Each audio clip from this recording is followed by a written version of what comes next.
الحمد لله رب العالمين والصلاة والسلام على رسول الأمين وعلى آله وأصحابه أجمعين أما بعد أعوذ بالله من الشيطان الرجيم بسم الله الرحمن الرحيم ولا تتمنوا ما فضل الله به بعضكم على بعض للرجال نصيب مما اكتسبوا وللنساء نصيب مما اكتسبنا واسأل الله من فضله ان اللہ کان بکل شیء علیما۔ سورۃ النساء کی آیت نمبر 31 کو آپ کے سامنے پڑھا گیا۔ اللہ رب العالمین نے اس آیت میں ایک ہی آیت میں اللہ تعالیٰ نے دو باتیں بیان کی ہیں۔ آج کے درس میں آپ کے سامنے صرف ایک ہی گفتگو پر بات ہوگی۔ اللہ رب العالمین نے اس آیت کے پہلے حصے میں یہ بات بیان کی، فرمایا وَلَا تَتَمَنَّعُوا مَا فَضَّلَ اللَّهُ بِهِ بَعْضَكُمْ عَلَى بَعْضٍ۔ اللہ تعالیٰ نے تم میں سے بعض کو بعض پر جو فوقیت دی ہے اپنے فضل سے، اس کی تم تمنا مت کرو۔ اللہ نے فرمایا کہ اللہ نے تم میں سے بعض کو بعض پر جو مقام دیا ہے، جو پوزیشن دیا ہے، تو تم میں کا کوئی بھی آدمی اس بات کی تمنا نہ کرے کہ اللہ نے اس کو جو دیا ہے وہ مجھے بھی دے، اس کی تمنا مت کرو۔ اس آیت کا مطلب کیا ہے، اس کو سمجھنے کی بہت ضرورت ہے۔ ایک ہوتا ہے حسد، ایک ہوتا ہے رشک۔ حسد کرنا جائز نہیں ہے لیکن رشک کرنا جائز ہے۔ حسد کا مطلب یہ ہے کہ آپ کے کسی مسلمان بھائی کے پاس کوئی نعمت اللہ نے دی ہے اور آپ اس کی اس نعمت کو دیکھ کر اگر جلن محسوس کریں، ارے کیسے ملا اسے، اب آپ حسد اپنے اندر اختیار کرتے ہیں کس چیز کا، ارے اس سے اللہ تعالیٰ وہ چیز چھین لے، دشمنی کر لیتے ہیں اس سے، یہ حسد ہے۔ اور حسد اللہ کے نبی صلی اللہ علیہ وسلم نے فرمایا ایاکم والحسد فإن الحسد یأکل الحسنات کما تأکل النار الحطب۔ نبی نے فرمایا لوگوں حسد سے بچو، اس لیے کہ حسد نیکیوں کو ایسے کھا جاتا ہے جیسے آگ لکڑیوں کو کھا لیتی ہے۔ یہ جائز نہیں ہے لیکن رشک جائز ہے۔ رشک کا مطلب یہ ہے کہ ارے ماشاءاللہ اللہ نے پھر ہمارے بھائی کو ایسا دیا ہے، یہ رشک آپ کر سکتے ہیں۔ اب ایک مسئلہ ہے تمنا۔ تمنا کا مطلب یہ ہے کہ آدمی یہ خواہش کرے کہ اللہ نے اسے جو دیا ہے وہ مجھے بھی دے۔ یہ تمنا بھی آپ نہیں کر سکتے ہیں کیونکہ اللہ تعالیٰ نے اس آیت میں یہی بات بیان کی، فرمایا وَلَا تَتَمَنَّعُوا مَا فَضَّلَ اللَّهُ بِهِ بَعْضَكُمْ عَلَى بَعْضٍ۔ اللہ فرماتے ہیں تم میں سے بعض کو ہم نے بعض پر جو مقام دیا ہے، جو فضیلتیں دی ہیں، یہ مت سمجھو کہ وہ اس کی اپنی ہے، بلکہ اللہ تعالیٰ کی یہ فضل ہے۔ اللہ اپنے فضل کو تم میں سے کسی بھی آدمی کو دینا چاہے دے سکتا ہے۔ دراصل اس آیت کو سمجھنے کے لیے ہمیں اور آپ کو اللہ کے نبی صلی اللہ علیہ وسلم کی ایک اور حدیث کو دیکھنا ہوگا، جس کے بعد بات بالکل واضح ہو جائے گی۔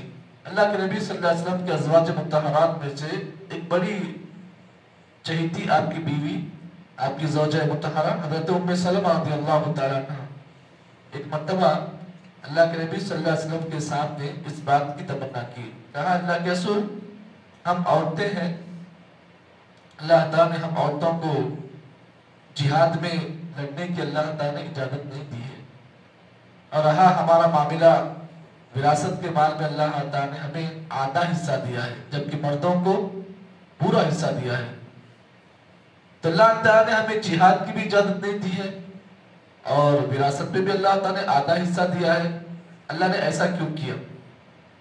بہتر ہوتا کہ اللہ تعالیٰ ہمیں بھی جو ہے وراثت کا پورا حصہ دے دے اور اللہ تعالیٰ ہمیں بھی جہاد کی پرمیشن دے تو ہم بھی اللہ کے ہمیں جہاد کر سکتی تھی۔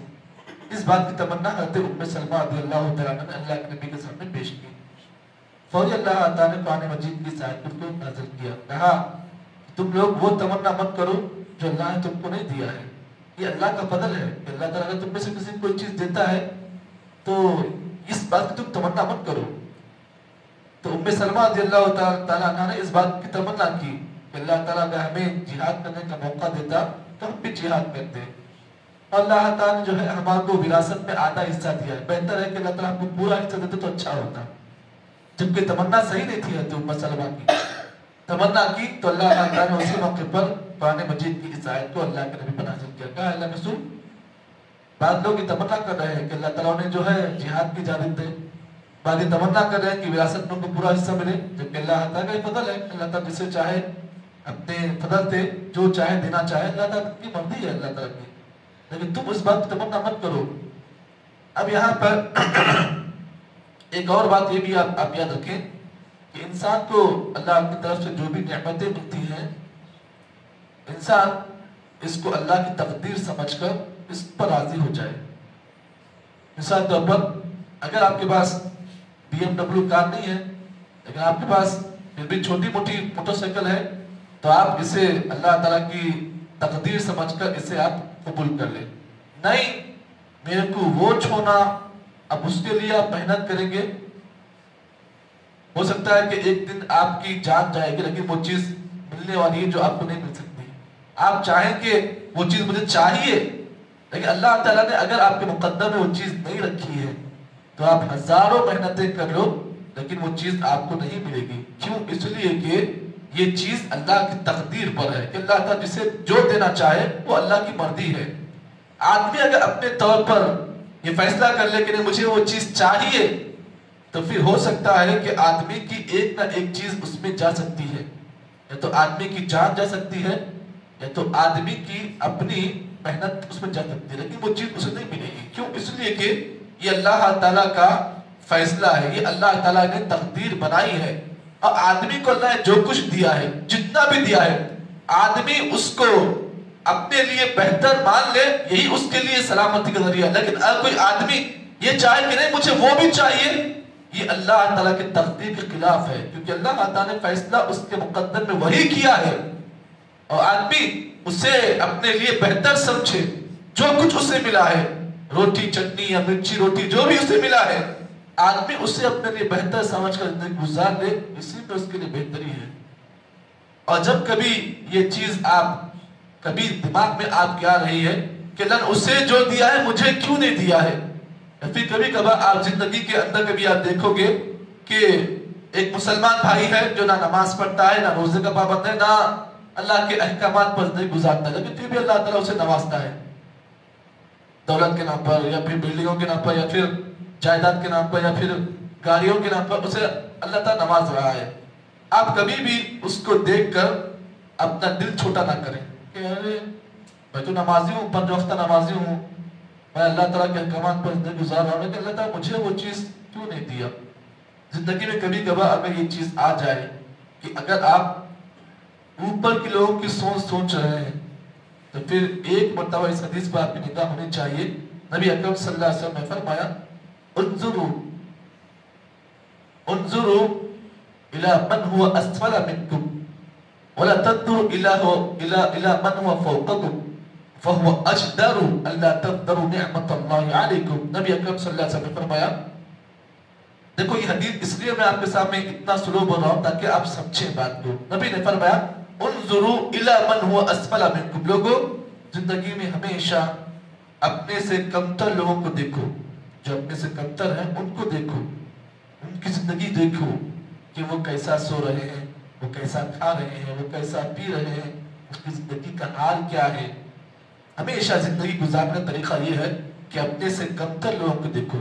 وَلَا تَنْظُرُوا إِلَىٰ مَنْ هُوَ فَوْقَكُمْ, زندگی میں ہمیشہ اپنے سے اوپر کے لوگوں کو مت دیکھو کہ ان کی زندگی کا لائف اسٹائل کیسا ہے. ہالی ووڈ ہے, ٹالی ووڈ ہے, ہالی ووڈ ہے, ان لوگوں کی زندگی کو آپ مت دیکھو کہ ان کی زندگی کیسی ہے, ان کی صبح کیسی ہے, ان کی شام کیسی ہے, ان کا عیش کیسا ہے. وَلَا تَنْظُرُوا إِلَىٰ مَنْ هُوَ فَوْقَكُمْ, اپنے سے اوپر کے لوگوں کو مت دیکھو. فَهُوَ أَجْدَرُ, اللہ کے نبی فرمایا بہتر یہ ہے کہ تم اپنے سے اگر نیچے کے لوگوں کو دیکھو گے فَهُوَ أَجْدَرُ, تمہارے حق میں بہتر ہے. اللہ تَذْكُرُوا نِعْمَتَ اللَّهِ عَلَيْكُمْ, اگر تم اپنے سے اوپر کے لوگوں کی زندگی کو دیکھو گے تو تمہارے اندر اللہ کی نعمتوں کی ناشکری کا جذبہ پیدا ہو سکتا ہے. اسی لیے معلوم یہ ہوا ہم کو اور آپ کو چاہیے اللہ تعالیٰ کی صحیح معنی میں نعمتوں کی قدر یہ ہے کہ آدمی جو بھی نعمت مل رہی ہے,